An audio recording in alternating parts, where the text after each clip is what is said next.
رحیم۔ غیبت کی حرمت اور زبان کی حفاظت کا حکم۔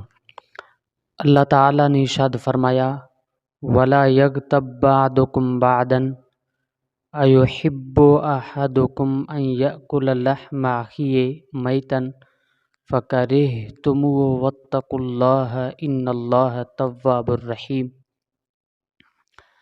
ترجمہ: اور ایک دوسرے کی غیبت نہ کرو۔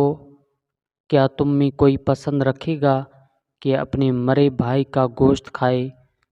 تو یہ تمہیں گوارا نہ ہوگا، اور اللہ سے ڈرو، بے شک اللہ بہت توبہ قبول کرنے والا مہربان ہے۔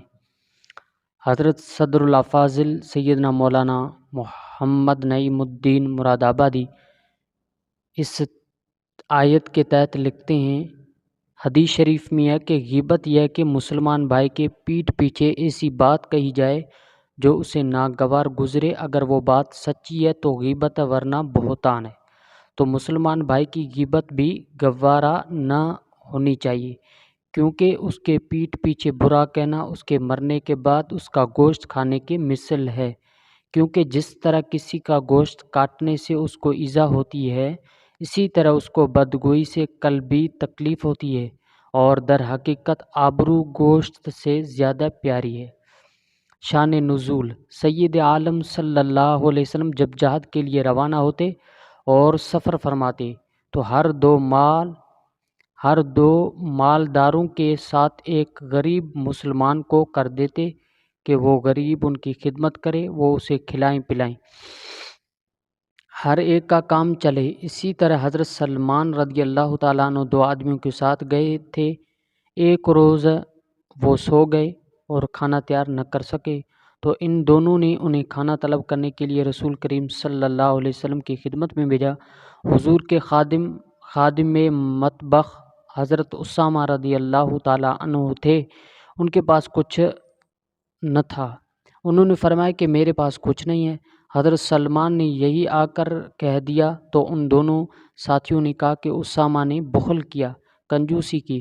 جب وہ حضور صلی اللہ علیہ وسلم کی خدمت میں حاضر ہوئے، فرمایا میں تمہارے منہ میں گوشت کی رنگت دیکھتا ہوں۔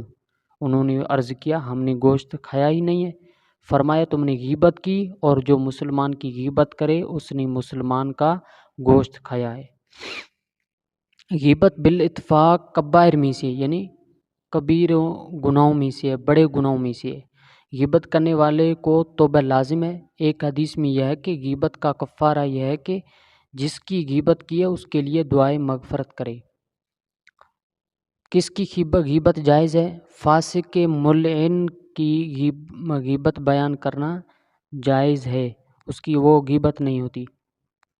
حدیث شریف میں ہے کہ فاجر کے عیب بیان کرو کہ لوگ اس سے بچیں۔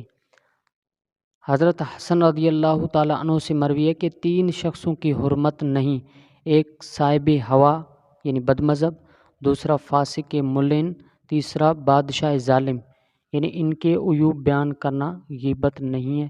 اللہ تعالیٰ ہم سب کو غیبت کرنے سے بچائے۔ وما علیہ الا البلاغ۔